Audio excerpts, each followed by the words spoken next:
The president doubles down on his dust-up with Chief Justice John Roberts.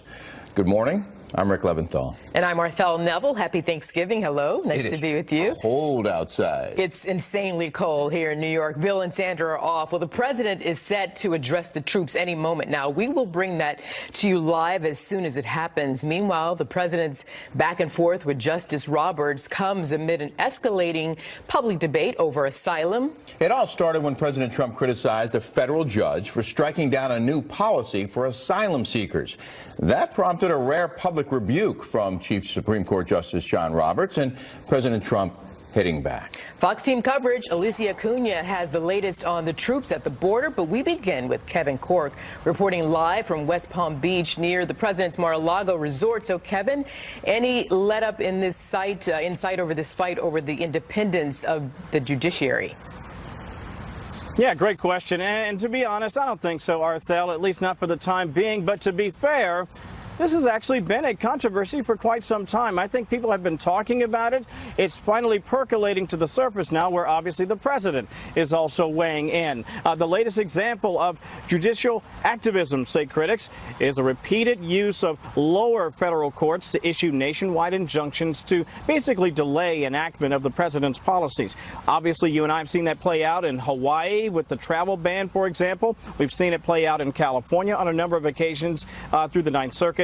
And the president yesterday or the day before was sharply critical of Judge John Tiger's decision to halt a change in the administration's asylum policies. That, of course, led the president to note that, yes, indeed, Judge Tiger was an Obama appointee.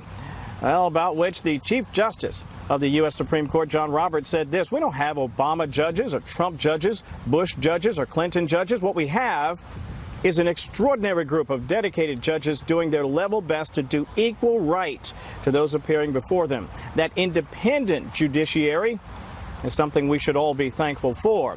No surprise, the president has been all over this on Twitter. In fact, even this morning he said this: "Justice Roberts can say what he wants, but the Ninth Circuit is a complete and total disaster. It is out of control, has a horrible reputation, is overturned more than any circuit in the country, 79%, and is used to get an almost guaranteed result. Judges must not legislate security and safety at the border or anywhere else. They know nothing about it and are making our country unsafe. Our great law enforcement professionals must," these are all caps, "must be allowed to do their job. If not, there will be only bedlam, chaos, injury, and death. We want the Constitution as written." It is also fair to point out, Arthel, that John Roberts did not weigh in when President Obama was critical of some of the judges' decisions around the country. Just want to throw that out there for context. We appreciate that. And as we mentioned at the top of the hour, that we're waiting for the president's teleconference with U.S. service members. What can you tell us about that, Kevin? Yeah, listen, this is a time-honored tradition, right? To spend a little time with those serving abroad. I mean, listen, by the thousands, U.S. service personnel are away from their families on this Thanksgiving. They're working like you and me and Rick and all of our great crew and staff. And so the president wants to acknowledge that, obviously, today with that teleconference. It's also important to point this out. They're doing this great work away from their families on this Thanksgiving holiday. And in many cases, Arthel, they're doing this even overseas. And I think it's important to point this out. A particular note: there are thousands of U.S. service personnel serving along the U.S.-Mexico border as well. So today, the president will be able to say thanks on behalf of a grateful nation. Well done. And a little visit with the Coast Guard coming up. Gotta love those coasties. Back to you from beautiful Florida. I wish I could import a little warm weather your way. Well, we thank the troops for sure, and we will, of course, be looking out for that teleconference with the president as he addresses the troops, and we want to say thank you, Mr. Cork. We'll bring that to you live. Thanks, Kevin. Thank you. All right. Well, the showdown at our nation's southern border continues as more Central American migrants arrive seeking asylum in the U.S. The Trump administration issuing a directive this week allowing troops to use force if needed to protect Border Patrol agents. But yesterday, Defense Secretary James Mattis said so far the troops' mission has not changed. Mattis saying, quote, "It is not an unreasonable concern on the part of the president that we may have to back up Border Patrol." Alicia Acuna is live in Denver with the latest on this. Alicia? Hi, good morning, Rick. Well, remember, almost none of the some 5,800 active duty troops that are currently at the border are actually armed. That's a point that was made by the Defense Secretary yesterday at the Pentagon when he was talking to reporters. On this latest authorization, Secretary Mattis said, quote, "We received late Tuesday night an additional instruction authorizing to implement additional measures. We are sizing up what those are. I have already talked with folks over at DHS, and I would just tell you we will keep you posted on any new missions and any new numbers of troops as those decisions are made." Now, right now, Mattis explained the active duty troops continue their work in putting up the wire fencing and barriers. The men and women are also there to support members of the National Guard deployed by their home states and agents from Customs and Border Patrol. And should things get bad down there, Mattis says it's likely unarmed military police will use shields and batons to help out. U.S. border inspectors continue to process asylum seekers at the Tijuana-San Isidro crossing at a rate of about 100 per day. When members of the caravan began arriving, the waiting list was already at 3,000. Doctors there say they are seeing multiple health issues in the crowd of people who have traveled thousands of miles, often by foot. Our crew in Mexico talked to Jorge Lopez, who's been told by others it's not going to get easier. He told me, like, the farther we go, the tougher the things and all the things will happen to us, like the tougher the road will go. Secretary Mattis says the cost of the active duty presence at the border right now, Rick, stands at $72 million, and that is likely to go up. Rick? Acuna in Denver, thanks very much. Well, an effort among some of the House Democrats to block Nancy Pelosi from again taking the Speaker's gavel appears to be falling apart. A New York Democrat who joined 15 others in signing a letter opposing Pelosi is now endorsing her. A potential challenger, Ohio's Marcia Fudge, is backing down. And Chicago Mayor Rahm Emanuel, former chairman of the House Democratic Caucus, releasing a statement of support. Quote, "This is no time to have a rookie sitting across the table from Mitch McConnell or Donald Trump or both. Nancy Pelosi is as tough and cagey as McConnell is, ruthless, and Trump is unprincipled. It is time for a speaker that can go toe-to-toe with both of them in support of democratic values. Rookies need not apply. Let's keep our eye on the prize," end quote. There, joining us now is Vince Colanese, editorial director for the Daily Caller. So first of all, what about Rahm Emanuel's statement? What do you think of that? Well, it's, I think, a clear signal that the establishment Democratic Party doesn't like this resistance to Nancy Pelosi. We also saw it from President Obama this week. Words of strong support for Nancy Pelosi, the idea that she should continue to be leader despite growing frustration in her own caucus that she's once again going to have the gaggle. They just want to see her go, some of these Democrats. So, Vince, though, she's still here. And what does this say about Nancy Pelosi's political staying power? She's still here for now. For sure. It says that she's really used to these types of fights. She knows how to maintain the stranglehold on power and to be at the top of her caucus. She's definitely rallying support from all of the people who want to get support back from her. And now she's buying off the people that are resisting her. I mean, the numbers are fluctuating, but she needs somewhere between 15 to 17 Democrats that can be against her, and she'll be okay now, when to you make say it through if they take. Buying off, what does that mean? I don't understand that she's buying off the support. Right. So these Democrats, in order for them to turn, so in Congressman Higgins' case in New York, he had earlier this year said that Nancy Pelosi is frenetic, she's out of touch, and she should not be leader. Then all of a sudden, in the last 48 hours, she has given him commitments to go to lower the age at which Medicare recipients can come in. So right now it's 65. He wants to lower it to 50. And so she's making political commitments to him and buying his support through those commitments. I want to show a tweet now from Alexandria Ocasio-Cortez, now supporting Nancy Pelosi. Here's the tweet. Quote, "All the challenges to Leader Pelosi are coming from her right in an apparent effort to make the party even more conservative and bent toward corporate interests. Hard pass. So long as Leader Pelosi remains the most progressive candidate for Speaker, she can count on my support." So, Vince, here's a question. If Minority Leader is elected as Speaker of the House once again, what's the first thing in Pelosi's playbook? I mean, is it to circle up House Democrats, present a game plan? What would that look like? And more importantly, how receptive do you think she'll be to those new voices in the House? I think she's going to have an open ear. I mean, that's what she's tried to do here, but ultimately she's going to try and rein them in from their most intense sort of radical positions. Because remember, there is one word Nancy Pelosi has refused to say over the past couple of years, and it's impeachment. She has not gotten as far as some of her more progressive caucus has, and she's going to struggle to rein them in. Because here's the trick Democrats have to pull off as she starts her reign once again as Speaker. She wants to investigate the President of the United States, but she doesn't want the focus to be on how Democrats are using the levers of power to constantly harass him. She wants to make it seem like the president deserves this, that there's something that he's doing that's wrong, and convincing Democrats that they're being, dutiful and actually looking into the right things rather than simply harassing the president is the game that she's going to have to execute. So listen, we know the Democrats are going to be in the majority, but it's still a House divided. Quickly, Vince, how does Nancy Pelosi get the Republicans in the House to work with her?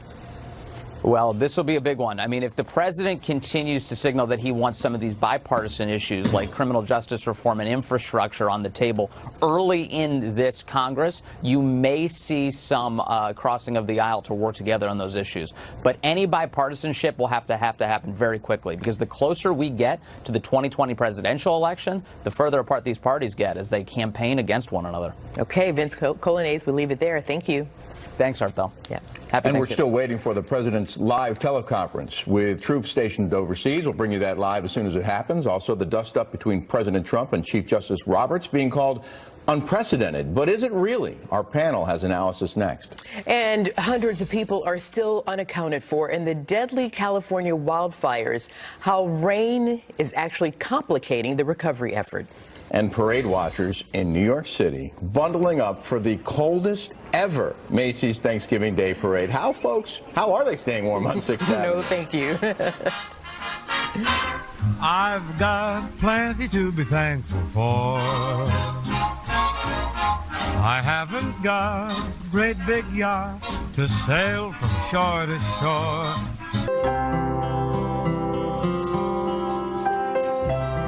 Oh, happy Thanksgiving. It's a cold one, though. Out here it is. The Northeast and Mid-Atlantic states are bracing for bone-chilling temperatures today. Forecast of highs in the 20s for Boston, Philadelphia, and New York City. And winds could hit 25 miles an hour. Now, organizers of the Thanksgiving parade are wary of those numbers because of the massive parade balloons, the very thing we all love to see. There have been 2 incidents in the last 21 years when spectators were injured by balloons knocking over lampposts on the parade route. So are you going out there to watch the parade after we get off the air? Absolutely not. It'll look great on TV, and I applaud those who are the troopers. You know what? I'm a wuss. Everybody should do it once, but not this year, because it's just too cold. Enjoy.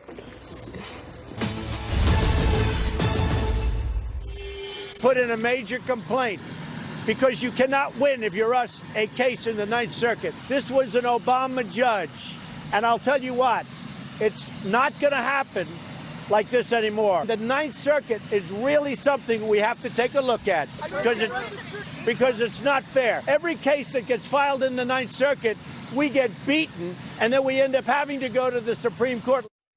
President Trump going after a federal judge who struck down his new policy on asylum seekers. That criticism prompting a response from Chief Supreme Court Justice John Roberts, who said, quote, "We do not have Obama judges or Trump judges, Bush judges or Clinton judges.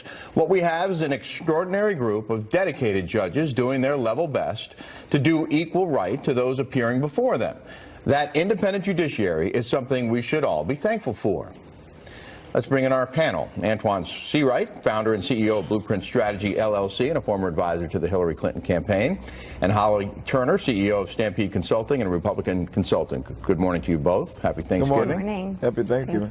Federal judges are appointed by the president with advice and consent of the Senate. So by the very nature of the process, we do have Obama judges and Bush judges, et cetera. Now, it shouldn't affect their decisions, but it certainly could reflect their past history by which president chose them for their post, right? Absolutely. So what John Roberts said today sounds like exactly something that a Bush judge would say, right? I mean, it's very unfortunate that he felt the need to engage in this virtue signaling and to engage in this debate. And look, what the president was saying today and yesterday is that an independent judiciary is important, and we have to have that. That doesn't mean that they are not going to have philosophical differences. Washington Times chief political correspondent Ralph Hallow had an article today that really did a great job of differentiating between these two issues. An independent judiciary should be free from influence by the person who appointed them. That is not what the president is saying here. He's saying that there are philosophical differences in these judges, and the Ninth Circuit is overturned 79% of the time. So it is time to change that up over there. Is the president's criticism fair, Antoine, in your opinion? Of course it's not. Here's the bottom line. When judges pledge their allegiance to do their responsibility, they do not pledge their allegiance to the person who appointed them. They pledge their allegiance to do what's right by the Constitution. Unfortunately, this president somehow believes that judges or whoever nominates them, that's who they pledge their allegiance to. And that seems to be his line of thinking for judges he has appointed or people he will appoint. And that's very unfortunate. But I appreciate the Chief Justice for calling balls and strikes and holding this president accountable. It's unfortunate that some of the political leaders in the legislative branch will not call the president out and say it's wrong. And that's the problem we have in our politics right now. People do not want to call the president out or hold him accountable when he's wrong. It's hard not to notice a pattern, though, coming out of the Ninth Circuit. And the president tweeted about that. He said, sorry, Chief Justice Rogers, but you do indeed have Obama judges, and they have a much different point of view than the people who are charged with the safety of our country. It would be great if the Ninth Circuit were indeed an independent judiciary, but it is why, if it is, and why are so many opposing views on border and safety cases filed there, and why are a vast number of those cases overturned? Please study the numbers. They are shocking. We need protection and security. These rulings are making our country unsafe, very dangerous, and unwise, he writes. Holly, not much you can do about it, though, is there? Well, there's not. I mean, there's some discussion of breaking up the Ninth Circuit. It is very large. It covers a very large geographic area of the United States. And ultimately, we just need to appoint more judges there that uphold the Constitution and want to interpret the Constitution. Judges that want to interpret the Constitution from what it means when it was written by our founders of this country. And that's the fundamental difference between Republicans and Democrats. Democrats think that the Constitution is a living, breathing document. Republicans don't. That's always going to be a difference. It's the executive branch's authority to appoint judges that abide by their philosophical interpretation of the Constitution. And hopefully Trump has lots of opportunities to do that and to shake up the Ninth Circuit a little bit. Go ahead, Antoine. I know you want to jump in.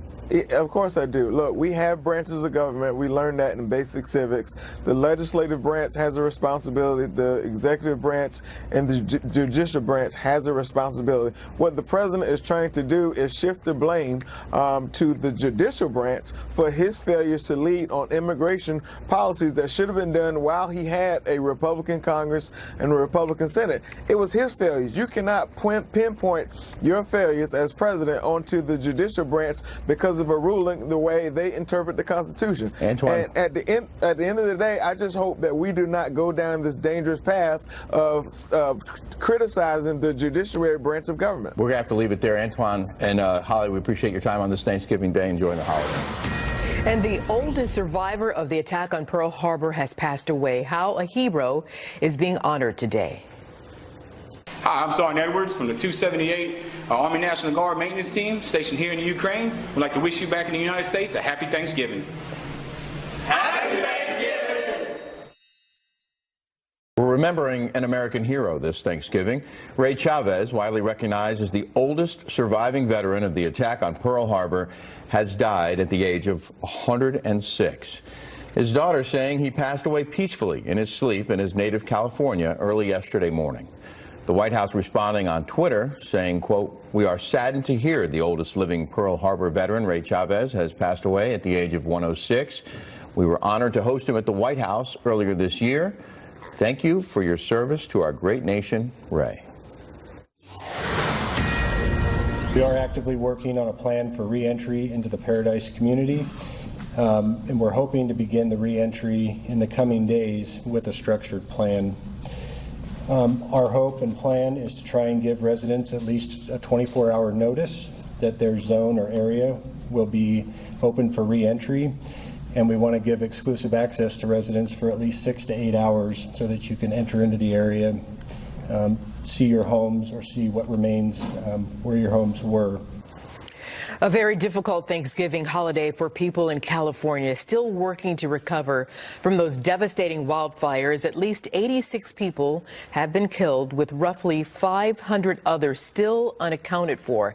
And rain is in the forecast now, bringing fears of mudslides in areas scorched by flames. Let's get an update now from the Deputy Director of CAL FIRE.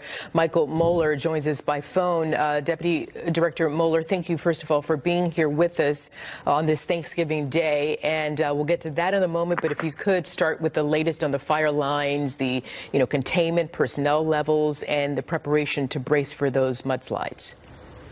Yeah, so right now we still have over 3,000 firefighters committed across the state on the fire lines. On the Camp Fire, over 153,000 acres, 85% contained. I can tell you the rainfall over the last 24 hours has definitely minimized fire activity. But again, now we're looking at the possibility for mud flows and debris flows. And how do you deal with that, sir? How do you prepare for that? No, we are. Any type of fire, we dispatch what we call a watershed emergency response team. We start to stabilize the hillsides, but within that, we produce what we call inundation maps, supply those to the local sheriff, police departments, and emergency responders to show areas of concern where neighborhoods might be affected, so we can alert those areas if we see the type of rainfall that may cause that. Is air quality better, at least now that you've got some moisture in the air? There is no question, yes, the air quality has definitely improved. In fact, not only over the fire, but throughout the region due to the rainfall. And with that rainfall, I mean, what's the plan for those who are suddenly homeless? And how does the rain complicate your recovery efforts? So I can tell you through the California Office of Emergency Services under the governor's direction, priority is to get those people that are still evacuated or whose homes have been destroyed into the proper shelter. I can tell you for the recovery process, yes, the rain does hamper it.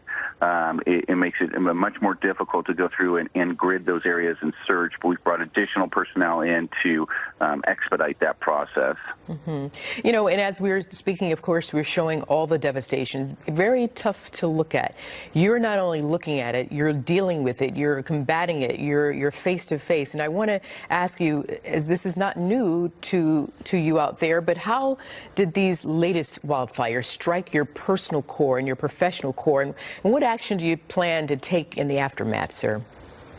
Well, I think it's affected first responders statewide. Unfortunately, this is not the new normal. It's been the normal, as we saw last year, 2017, and just the destruction weighs heavy on all first responders. We continue to lean forward, look at tactics, strategy, also, and on the response. But it's weighed heavy. But really, for first responders, it's about the fire victims, the people that have perished in this horrible tragedy, and getting these families back to some type of recovery. Absolutely, sir, and that is why we praise you and give thanks for you on this Thanksgiving Day. Michael Moeller, Deputy Director of CAL FIRE out there, and we hope that some volunteers will get some food out to those personnel out there. Images are just Thank you so much. Thank you, sir. Well, the Trump administration facing growing pressure amid outrage over the Saudis' role in the killing of that Washington Post columnist. The president this week defending his decision not to act on the U.S. intelligence assessment that the Saudi crown prince ordered the murder. What might be next in this showdown? Maybe he did, maybe he didn't. They did not make that assessment. The CIA has looked at it. They've studied it a lot. They have nothing definitive. And the fact is, maybe he did, maybe he didn't. The Trump administration facing growing pressure now to slap tougher sanctions on Saudi Arabia amid backlash over the murder of Washington Post columnist Jamal Khashoggi by Saudi government operatives. Defense Secretary James Mattis says the U.S. must balance human rights concerns with the need for key strategic relationships around the world. Quoting here, presidents don't always get the freedom to work with unblemished partners in all things. For example, what's going on in Yemen. If you want to end the war, you're going to deal with Saudis. You can't say, I'm not going to deal with them. Niall Gardner is director of the Margaret Thatcher Center for Freedom. Niall, thanks for being with us today. It's my pleasure, Rick, and happy Thanksgiving. It's very grateful to be living in the greatest country on earth, actually, so a lot to be thankful for. I would have to echo those sentiments as well. Your reaction to what James Mattis said and what the president has done on this issue? Yes, I think that I firstly, has to be acknowledged that the brutal killing of Jamal Khashoggi was a great tragedy, and there has to be a strong U.S. response to this. And I think that the United States, is weighing up the big picture here. And as General Mattis pointed out, that there's an important strategic relationship between the United States and Saudi Arabia that has to be maintained. Yeah. And so the U.S. certainly has already acted in terms of sanctioning 17 Saudi individuals. Further sanctions may be implemented. Congress is certainly ratcheting up the pressure here as well. But at the same time, Saudi Arabia is an important U.S. strategic partner.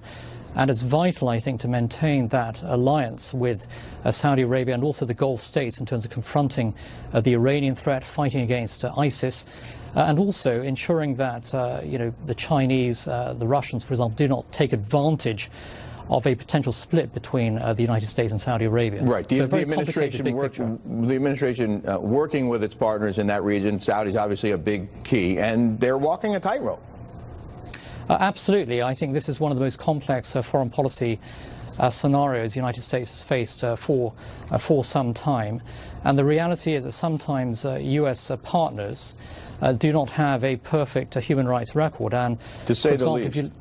If you look at the case of Turkey, an important U.S. partner in the NATO alliance, Turkey, for example, has an appalling record in terms of jailing hundreds of journalists. They've detained over 140,000 people since the 2016 coup attempt.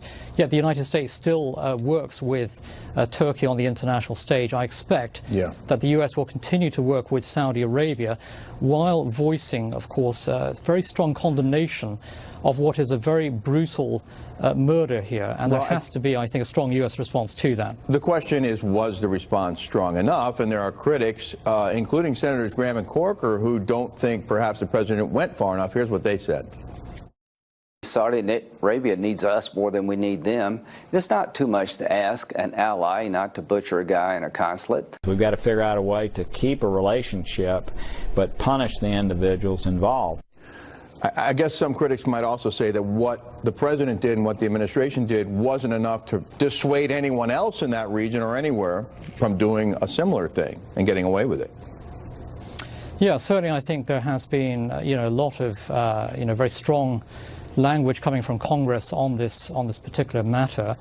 And I think that you can expect to see, further U.S. sanctions applied against specific individuals involved in this act of state-sponsored murder in the case of Saudi Arabia.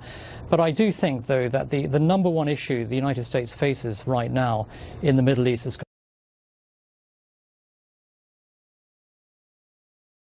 to save American lives by confronting Iran's nuclear ambitions, Iran's support for terrorist organizations. And Saudi Arabia is an important partner in confronting that Iranian threat. And so I think we have to view, the big picture in terms of U.S. strategic priorities in the region. And, we are confronting, in the case of Iran, a brutal and barbaric regime that poses a deadly threat to the United States and its allies. And Saudi Arabia is a vital component of standing up to Iran. So I expect we're going to continue to see very close U.S. cooperation with the Saudi regime confronting the Iranian threat. Now, quickly, is there anything the president should have done that he didn't do? I think at the moment, the president is taking a realistic approach to what is happening. The United States government is still assessing all of the intelligence that is coming in on this. It is not rushing to judgment on matters. And I think that, as the world's superpower, the United States has to take a very careful approach to these things, ensuring that the entire alliance standing up to the forces of barbarism and evil on the world stage, especially represented by Iran, for example, it's important that we keep that alliance and that partnership in place. And so I think the United States is taking a very careful approach to the Saudi issue, and at the end of the day, I think it's important the world superpower does take a very, very carefully considered approach on this matter. Niall Gardner with the Margaret Thatcher Center for Freedom, thanks very much. Go get yourself some turkey. Thank you. I will do. Thank you. All right, so the bill for turkey with all the trimmings can really add up, right? Well, especially if you have your holiday meal at the Old Homestead restaurant here in Manhattan. The steakhouse is serving the most expensive Thanksgiving dinner in the world. It feeds 12, includes a 25-pound turkey topped with gold flakes. It's usually how I do it. Plus caviar, of course, but not all the treats are edible because nestled inside the bird are the keys to a new Maserati. So the price of the meal, in case you're wondering, including the car, is $150,000. Okay. I mean, who's doing that? It ain't me. I don't know. It just seems who does silly. That's I don't. Well, they got what they wanted. They got on TV, and Old Homestead is kind of awesome. I love their steaks. I have to say. So this Thanksgiving, you should not have romaine lettuce on your plate. You know that, right? That's because there's a massive recall after a nationwide E. coli outbreak. More on where officials say it's likely stemming from. Via teleconference, let's listen in. We'll take solace in knowing that all of the American the nation's doing well economically, better than anybody in the world. We're the hot nation of the world, and it's nice to know you're fighting, and you're fighting for something that's doing well, and that's our country. I want to begin by welcoming Colonel Stephanie Barton and the men and women of the 101st Airborne Division. These are real warriors, and you have the Resolute Support Sustainment Brigade, and they are joining us from Bagram Airfield in Afghanistan, where our soldiers are providing invaluable aid in combined joint area operations throughout Afghanistan. You are doing an incredible job. A lot of progress has been made, and your courage truly inspires us all. We know what you're doing, and we watch it. And oftentimes, we're watching it every night during the news, and we know it's dangerous, and we also know that you've had an unbelievable impact. Joining us from Al Jabar Air Base in Kuwait is the Central Command Response and Crisis Response Special Purpose Marine Air Ground Task Force. Lieutenant Colonel Sam Howie, you are really great Marines, and you're the embodiment of honor and courage and commitment. It's incredible the job you're doing. I particularly want to congratulate you on the work you've done to crush ISIS from the air and from the ground. And really, it's big progress has been made.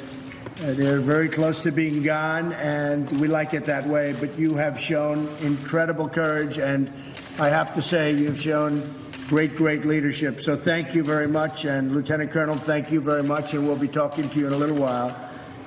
Happy Thanksgiving as well to Captain Pat Anafin and all of the sailors aboard the USS Ronald Reagan. Great ship. Your ship's motto is one that we embrace every day: peace through strength. That's what the motto is, and we have that motto at home. Everywhere the 7th Fleet sails, the USS Ronald Reagan is an enduring symbol of American might, American strength, American power, and really American goodness in so many ways. From the United States Air Force, we're joined by the 455th Air Expeditionary Wing, which is supporting Operation Freedom's Sentinel and NATO's Resolute Support. Brigadier General David Lyons, thank you very much, David, as the commander. And I want to congratulate you on every minute of the 455th for your outstanding work. Not only have you destroyed hundreds of ISIS, and actually far more than hundreds, and many Taliban targets, but you protect coalition ground forces throughout the region, and you protect them like nobody else. It's incredible the job you do, and I just want to thank you all for being on. And I have to say, General, it's great to speak to you by teleconference and by phone because your reputation is an incredible one. Representing the U.S. Coast Guard are crew members from 6 Coast Guard cutters from the shore support teams that are part of Patrol Forces Southwest Asia, which is the largest Coast Guard unit outside of the United States. And I'm actually going right now, I'm in Palm Beach, Florida, and I'm going over to your local Coast Guard station, and we're going to spend some great time with the men and women of the Coast Guard. They have, from a lot of standpoints, you could call it branding, you could call it whatever you want. The job they've done on hurricanes in this country, they've saved thousands and thousands of people. In fact, in Texas, they saved over 12,000 people. If you think of what that means, over 12,000 people. They went into seas and they went into areas that nobody else would go into, and it was incredible what they've done in Texas, what they did in Florida, what they did in Puerto Rico. The Coast Guard has really become a symbol of strength and perseverance and toughness and genius, actually. It's purely genius. So hello to Lieutenant Nicholas Hartman, who is the commanding officer of the cutter Aquanet. And I also want to congratulate Seaman Christopher Wilson on being selected for A school. That's A, like in A. That's the best, right? Seaman Wilson, you truly make us proud. Congratulations. That's a big deal. Going to that school is like going to the Wharton School of Finance if you happen to be doing what you do. And to everyone in today's video conference also, I want to thank you all for serving today. We thank God for the blessings of having you people be our heroes, and you really are our heroes. And your families are back here, and they love you, and they respect you, and they look forward to seeing you, because you're the ones who keep America safe and strong and free. You do a job like nobody else, and it is really great respect that we all have. You are very much appreciated, like you wouldn't believe, by the American public, by the citizens of our country. I want to maybe start with the Air Force, and I know that Brigadier General David Lyons is on the phone. And David, tell me a little bit about what you're doing. Our mission here, we defend the 2 busiest airfields in Afghanistan, Kandahar and Bagram. We support our teammates and our mission sets, and then we deliver decisive combat air power across the entire country of Afghanistan. And Mr. President, I know you can't see us right now, but you've got 150 airmen in this room that would love to say Happy Thanksgiving to you. Vultures, what do you say to the President? That's great. That's really fantastic. How are things going over there? Are you looking up? How is it looking to you? You've seen it. You've been there a while, and you've seen what's going on. You know what's happening better than anybody. How do you find things going? Both the Taliban and ISIS are resilient adversaries, but I think that we're doing well. We get after them every single day. Our objective here is to fight the away game. And so what I mean by that is we never want this adversary to reach our shores again. And so every airman here is dedicated to keeping this fight away from our shores. A stable Afghanistan is good for Afghanistan, but we do what we do for America, sir. Well, you said it better than anybody could have said. Keep them away from our shores, and that's why we're doing the strong borders. You probably see over the news what's happening in our southern border and our southern border territory. Large numbers of people, and in many cases we have no idea who they are, and in many cases they're not good people, and they're bad people.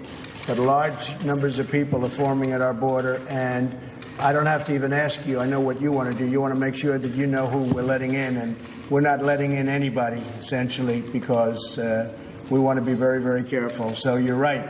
You're doing it over there. We're doing it over here. And your people at the border, we have the military at the border for the first time. I don't know if it's ever, or certainly there's never been a presence like this, but we have a very powerful border now. We have the Cosentina fencing, and we have things that people don't even believe. We took old broken wall and we wrapped it with barbed wire plus. I guess you could really call it barbed wire plus. This is the ultimate. And And nobody's getting through these walls, and we're going to make sure they're the right people, because that's what you and your family want, and all of your families, that's what they want. And that's why we're all fighting. You know, we're fighting for borders. We're fighting for our country. If we don't have borders, we don't have a country. So we're doing very well on the southern border. We're very tough. We get a lot of bad court decisions from the Ninth Circuit, which has become a big thorn in our side. We always lose, and then you lose again and again, and then you hopefully win at the Supreme Court, which we've done. But it's a terrible thing when judges take over your protective services, when they tell you how to protect your border. It's a disgrace. So we're winning, and you're winning, and I appreciate it very much. And General, your reputation's an incredible one. Thank you very much for doing the job, and I'll see you back when you're in the United States, or maybe I'll even see you over there. You never know what's going to happen. Thank you, Mr. President. We appreciate that. Thank you very much. Thank you very much. Really great. And thank all the men and women with you. Really spectacular people. Well, next, let's talk to the U.S. Coast Guard Commanding Officer, Coast Guard Cutter, Aquanic, and it would be Lieutenant Nick Hartman. And so, Nick, tell me a little bit about what you're doing, where you are, and how's it going? Good morning, Mr. President. This is Nicholas Hartman, like you mentioned, from Coast Guard Cutter Aquidneck. Here in the room, we have 14 members from Patrol Forces Southwest Asia, and we're located in the Kingdom of Bahrain, Mr. President. Our mission out here is to patrol the Arabian Gulf, Straits of Hormuz, and conduct our U.S. Central Command and NAVCENT objectives here in the Gulf. A lot of our work is partnering and building relationships with the Gulf Coast countries, and so that we have a good standing and resolve here in the Arabian Gulf and at Central Command AOR. Things, in my opinion, are going very well for us.